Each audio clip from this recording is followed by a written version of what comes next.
ردي بودان السلام عليكم ورحمة الله وبركاته وروتن سلامتات ننجني يويا أبوليين كيا بغانا جان دفتني إدوتنا أكما بيكم برو وأولي سنيدة دربينو مالي لايف يدان تيكو غرتي دابمني جرا ماليف هجي لفرتي هجي تمتوتو جرا لفرتي سوجي جرا هجي بيدي الرا دابمنيس هجي الرا دابمني تيجي لفرتي وانو جتمو جراي أكما بيكمو إدوتنا هيوني كينيا دكتور سجاي رارساجي بروفيسوروتا جي قوة الجي خيسان قدرتا خون هواسا وجي قدرتا خون قرتي جنيتي أكسين نمني أدى أدى ندلو جراجي خون قرتي خيسو خينيا خلين قدر خون خيسو ديناتي تلفونان وحاسوان وهندان هادا جرة دلقو جراجي الحمد لله رب العالمين دلقان تنجي فين تاركتي أمدروا وان تكان وادا يسنيقلي يروتي آنتو هيوني خيني إرقسياتي لي والقهني بودا قدتي آنتو مالي شيخ جتني ترتني تتي آنتو سبا سبلمي وجي والقياني سبا سبلمي وجي والقياني يسنين جيتين تريج دبين سن ديمتي قويا الرا سيقلي سبا سبلمي وجه أمارا وجه تكري وجه سومالي وجه كمباتا وجه ولايتا وجه ورد إمي دبي سنين إلى اللتجو هنگا بكبوتا أمريكا أوروبا أفريكا عرباتين باتوتي والجهي قدوتو واشنغتن دي ستي قويا الراقي جيفا مديما يجو جاور محمدين حيوتا خينيا قوتوتا خينيا مرو دربا فان سيقالي akkasuma profeesaroota keenyaan walgayiin hoogganamtu walgayii guddoo guyyaa irraa gaggeeffamuu deemaa baga gammaddan baga gammanne wanni inni nan deeggadde isiniin jee walgayii sabaa sablammootaati tanii tatti aantu tanaa booda wanni walgayii jaamtu dhumatti injifannoo walin labsuu qofaaf yoo walgayii taate malee walgayiin akkanaa guddoon walgayiin akkanaa gartee gana finfinne galma abbaa gada godhamti jechu insha Allah taala ati qabaddu dubbiti jatan ammaaf dhugaa si fakkaachuu malchiisa sigale ammaaf dhugaa si fakkaachuu dhabuu malchiisa itti dhufuu teessa ittuma dhufuu teessa sigale insha Allah taala eenyuutu dheengadda warra qabsoo karaa nagayaatiin haasawuutu wajji taa'ee haasawa jee yaade eenyuun marroo dirribaatii fi jaawariitu ruumii takka wajji taa'ee haasawa jee yaade warra akkasii walirra duuluu tureetu wajjiin taa'a jee eenyuutu haasa'ee yaade waliin haasawa jee yaade hin jiruu jechuudha taayyee danda'aatii fi jaawarii sheer wal godha jee eenyuu yaade hin jiru jechuudha amma gartee namichi milishaadhaan ummata fixu sheeyxaantichi dhiiga namaa dhugu jiru kunis amma si fakkaachuu malchiisa qabsoo jechuun kaansariidha kaansariin kee qaamni kee kun ozoon bireeduu keessa si nyaata keeysoo kee akkasi keeysoo isaa nyaachaa jirra si gogaa isaa guddaa ati gartee mootummaa si fakkaatu kana gaafni inni lafa jiguu taa'u yeroon isaa sa'aatiin daqiiqaa si galee daqiiqa lammaan inni jira wajjin wannummaan karoora kana qopheessee deemu jiru lammaadha sigale heeysaa fi alaan opiidiyoo facaate tana hunda namni jaaree ziggodhee sigale sirna kana namni beeku lammaa akkonumattu akka deemtuttu akka lammaan oofu jiru isiniin galu maal taatan seeyya akkuma akka deemtuttu dubbii laaltanii gartanii heeysaa fi alaan oggii wal qabattee akka deemtu sigale arkumaaf teessan talammaatis sigale saniifu walgahiin guddooniin amma dura waada isinii seenuu ture sabaa sablammii wajji walgahii guddoo qabna jee kaniin isinii seenuu ture sigale baga gammaddan baga gammanne guyyaa arraati alada agostii meeqarra guyyaa meeqarra guyyaa warri beeytannaa birreessa so guyyaan irraanfadde agosti kana guyyaa seena qabeessa akka guyyaa siyaatil jechuudha siyaatilitti oromoo badde Oromiyaa adda facaate Oromoo gargar baate akka gaafa madda walaabutti Oromoon teessee wal mari'attetti siyaatili ta'anii wal mari'atanii jechuudha. Sigale siyaatili ta'anii wal mari'atanii jechuudha. Diidamii sadii milakki diidamii afurii arra diidamii afurii. نما فان ربا أبو خنار كتلا خب مكانسا التحققيون من الموجزين الخبيريين شديديين قبيريين من الجاور محمد جوسي قال أكن جيتشون أفان رموتي مسائل الدنيا قوتورا خسوداتهم جاور محمد يجيتشو يو أفان ربتي زني ديم مكانسا كس جاخا أفان ربا سنسي قال ديدمي أفوري سو أغسطي ديدمي أفور جيتشون قويا سيدك أبيزا guyyaa gartee wanni badde hundi galte guyyaa gartee wali galle jechuudha guyyaa wali galle jechuudha sigale arra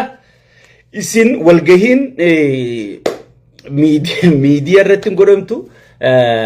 walgahiin keeysoon godhamti garuu ibsa ajjannoo waan irra walii galan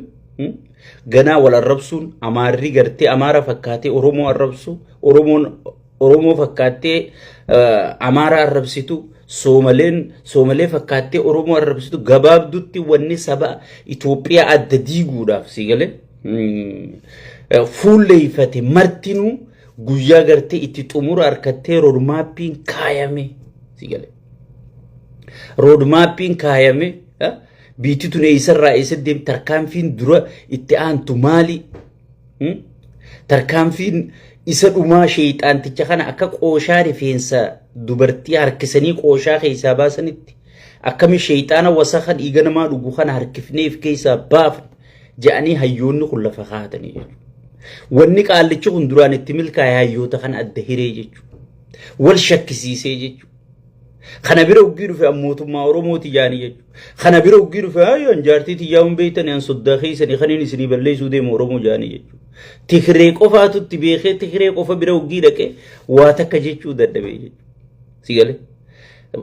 kijibni si oolcha malee sin bulchuu jette sigale. Akkasi madammar jechuun kan nuti itti jirru kanaa jechuudha. Sigale waan qabduun Oromiyaa qabduun woboo teetan harkaa qabduun saba kee kan harkaa qabduun daangaa Oromiyaa kan harkaa qabduun kabajaa fi sharafa saba fi osoon hin gurgurre waan qabdu qabattee Itoophiyaa akkamitti jaarra jettee sabaa sablammii wajji haasoftaa jechuudha. Sigale baardaar dhaytee Oromoon sabboonummaan Oromoo xiqqeesse jecha kibba dhaytee Oromoo hamachaa Nobel irra dhaytee haati tiyya Amaara jecha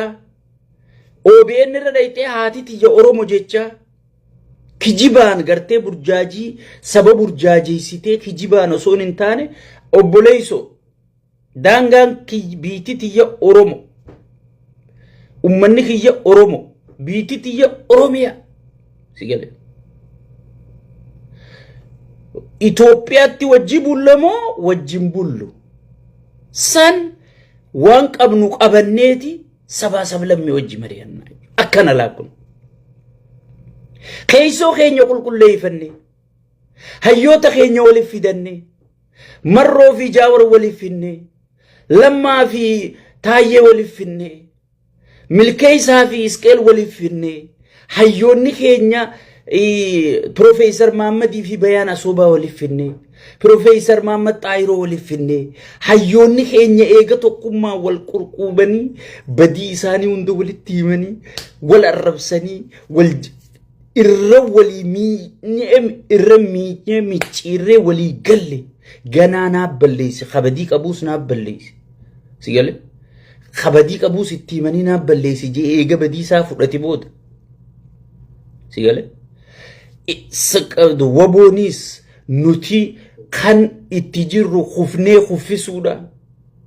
isin diplomaasii waraanni gartee warra siyaasaa yoo biran jiraanne waraanni qofti bu'aan qabu humnani Oromoon humna qabdii siyaasa biraa dhabde gaafaan isiniin jure ni yaadatamuu yaadata arra siyaasaa santu dhufee jechuudha isin karaa siyaasaatiin gartee maqaa sheeyxaanni Oromoo balleessaa jiru kana maqaa Oromoo fakkaatee gartee Oromoo irratti gartee diina heddummeessaa jiru kana maqaa Oromootiin sabaa sablammii ajjeesaa jiru kana addunyaa bira qulqulleessitanii wanni kun akka Oromoon laalle wanni kun akka Oromoon bakka hin buune wanni kun akka Oromoon erganne wanni kun akka ifiifuu Oromoo fixaa jiru Oromoo miidhaa jiru eenyu ol dursa ozoon Itoophiyaa keessatti lolli tokko hin ta'in Oromoo irratti akka lolli baname si galee addunyaan beeksisaa jedhanii hayyootaaf marroon dheengadda beekamtii siyaati likkan yaadaddu viidiyoosa nuti kufnee kuffisaa jirra dalagaa teenyatti jirra isin dalagaa teessanitti deema dhumatti kanuma duraanu si galee akkasitti eega hayyoonni keenya dalagaa adda fudhatanii booda kalolulolee kagartee politikaa godhuun ka siyaasaa hojjetu siyaasaa hojjechuun erga waliigalan booda arra kunoo guyyaa arra Agosti 24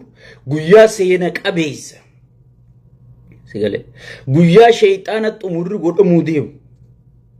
yaadaddu qabsoo qeeroon hiriira baatee gaafa amaarri wajjiin hiriira ba'u geetaachoo raddaa kamma shayxaanticha bira taa'u kun gaxutaalee akkamitti indeet noo jeebar ibiddaa fi gaazni kamiin waltaayaa jeebar maaliif amaaraa fi Oromoo waltaanaan dubbiin dhumatti ni beekama dikteetarri hundi wanni inni Itoophiyaa keessa kaardiin inni ittiin fayyadamu digale kaardiin inni ittiin fayyadamu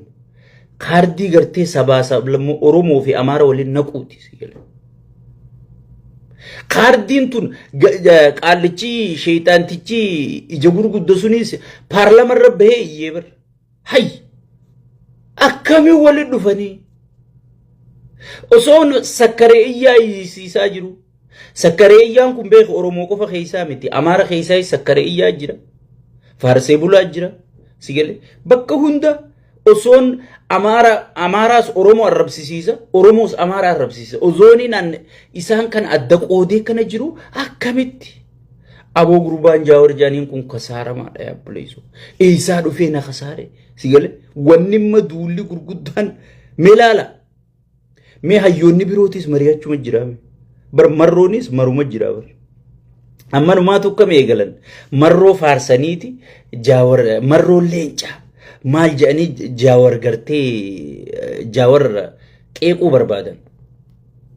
Jaawar arrabsuu barbaadan wanni marroon hin qabne sigale wanni marroon hin qabne tan Jaawar qabu hin jirtu wanni Jaawar hin qabne tan marroon qabu hin jirtu isaan maal godhan tokko faarsanii tokko dhawu yaan sigale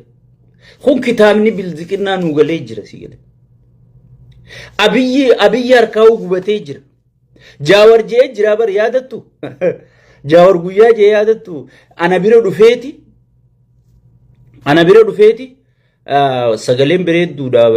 bayidee biboo suma qofaa sagalee jechuu jira malee namni dubbachaa jiru so Jaawar na bira dhufeeti Amaarri akkamitti Amaaraa wajji laaqana nyaattu hay jarri barsi balleessuu barbaadanii summisi godhuu barbaadanii naan jee guyyaatti aanu jara Amaarota afeeree jeesii gale namni biyya tana diiguu barbaadu namni biyya tanaaf diina namni biyya tanaaf naqarsa dhukkuba ta'e si gale Jaawar Mahammad akka bibira dhayxan jeeni filimni kasii dalageef bar namichi kun shayxaantichi kun waan inni dalage OPDU maydutti abbaa duulaatii fi Lammaa Magarsaa haga ammaa waliin dubbisanii bar beeyta akkasi waliin naqee si galee jara kana waliin naqee Biraanuu Juulaatii fi si galee Biraanuu Juulaatii fi Jeneraal Abbabaaw waliin dubbisanii bar Jeneraal Yilmaa Mardaasaatii fi wanti itti gaafatamaan komaandoo sun waliin dubbisanii jeneraalota kana guutuu waliin naqee fite si galee jeneraalota kana guutuu waliin naqee fite Adaanechii fi Shimallis Alamuu Simeetii fi Shimallis warri magartee TV irratti taa'ee wajjinaa sa'uun kijibudoonni tokko waliin dubbisanii barka isaan cufti faarsee bulaa mataa isaanii qabanii bar beeyta akkasii qulqulluun ifuma qofa godhee kaa'e nama kana wal afaan kaa'e amma Shimallisii fi Taayyee eenyu waliin fixe shimallisii fi taayyee waliin naqee ijoolluma shawaatana bakka lamatti dada'e kun garee shaayyeeti kun garee shimallisi sigale kun xiqqoo isaa dalagee waggaa hanga kana isaa kanaa booda abadan isaan dalagu lagowummaasa dhiirti bar siyaasaa mul'anne akka Mallas Zeenaaw sanfaa bar Mallas Zeenaaw si khutateeti si godhaa bar akka fajaati si khutachaati si hoyisa bar kun eega si murate laal ittuma fufufa malee lafee hanga si caccabsutti sigale nama paartii isaa adda diigeen siinje soo kana hunda hayyoonni keenya jala baraniiti nu gahaa Amaara jennee daawwanni ummata arrabsinuuf kunis Oromo jennee daawwanni Oromo irratti adduulluuf ifiifuu Oromoo hunda caccabsee jira sigale kun gartee namni inni ta'uuf hin jirtu jedhaniiti walii galanii guyyaa arraa kana guyyaa gammachuu guyyaa waan ajaa'ibaa dhageessuu teessanii jechuudha ibsa ajjannoo ajaa'ibaa dhageessuu teessanii jechuudha sigale madammari kana madammar jechuudha waan qabdu qabatteeti aadaa qabdu qabattee seenaa qabdu qabattee waraana qabdu qabattee Oromiyaa teetan harkaa qabdu qabatteeti Oromiyaa tana akkamitti Itoophiyaa wajji bulchina jettee eega hayyoota keetii wajji mari'attee xumurte booda Itoophiyaadhaaf nuti waan akkanaa qopheessinee isinoo maal qopheessitan waliif fidanii jechuudha. Eega wal gamaaggaman eega godhan booda karoora baafatanii sagantaa baafatanii xumura namicha kanaa itti godhuudhaaf dhumattee jirti jechuudha. Kun oduu gammachiisaa baga gammaddan baga gammannee jechuudha. Itti aansuun haala yeroo jette. Haala yeroo irratti akkuma beekamu sheexantichi Noobeliin badhaafamee jiru kitaabaan barreessee jira yaabbuleessa kitaabaan barreessee jira mee osoo ma'anaa kitaaba ittiin seene akkamitti isin wanni kun gaafii isinitti taate anuma malee namarraa dubbatu hin dhabe namni addunyaa irratti beekamee Noobelii fudhadhe jiru akkamitti kitaaba isaa Aljaziiraan hin dabarsine CNN hin dabarsine kitaaba nama guddaa kitaaba hayyuu addunyaati gaa namni Noobel way Noobel illee eeguma namichi kun fudhatee rakkishee barsiisee durbar namni Noobelii abalu Noobelii badhaafamaa Noobelii Itoophii jaan bar addunyaa guutuu si duruu akaabar Noobel illee namicha Noobelii fudhate Noobelii jechuun addunyaa jechuun waan amma Maandeellaan godhe addunyaa turraa dubbata sigale waan amma Maandeellaan godhe badhaafamaa Noobeliiti mi addunyaa turraa dubbata jechuun kitaaba isaa seenaa isaa iddoo dhaloota isaa kan akkamitti tiivuma Itoophiyaa malee tiiviin Itoophiyaa sun akkuma zeena sodaadhaa nama firraa laalaatuma sabbar zeenaa qaallichi caraqasaa katabe jeebira kute malee sigale akkamitti namni kitaabni namichi kun barreesse ajandaa guyyaa lamaa ta'uu dadhabe kan kitaabni Jaawar Mahammad haga ammaa hin gaabbuun haga ammaa ajandaa ta'e sigale memma oggii wal bira qabdee laalte Jaawarii bulcha moo namicha kanaa bulcha mee gaafiin sii qaba mi'atiif gaafa hin gaabbuun osoon hin eebbifamin qoluma saatiin addunyaan guutuu rooraate Amerikaan maaltu deemuu jira jette Arabni hundi maali jette haza kulli shay min al kitaaba jette sigale Arabni hundi irraa shoorarkaa'u ture sigale shoorarkaa'u ture akkamiini kitaabni kun ajanduma nama gurguddaa tokko ta'uu dadhabe sigale mee tana if gaafattaniis anuma malee namarraa barreesse gartaniis injiru bar sigale hay maaltu maalte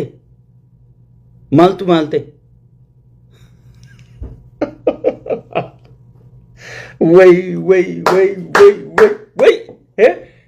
obboleeyso an wallahi bishaan qoritti difajje wannummaa nan bulchu wanni nan mindaa kafalu yoo kitaabuma kiyyaa ajandaa godhuu dadhabde sigale bishaan qoritti difajjeesaa jechuudha memma kitaabatti haa deebinu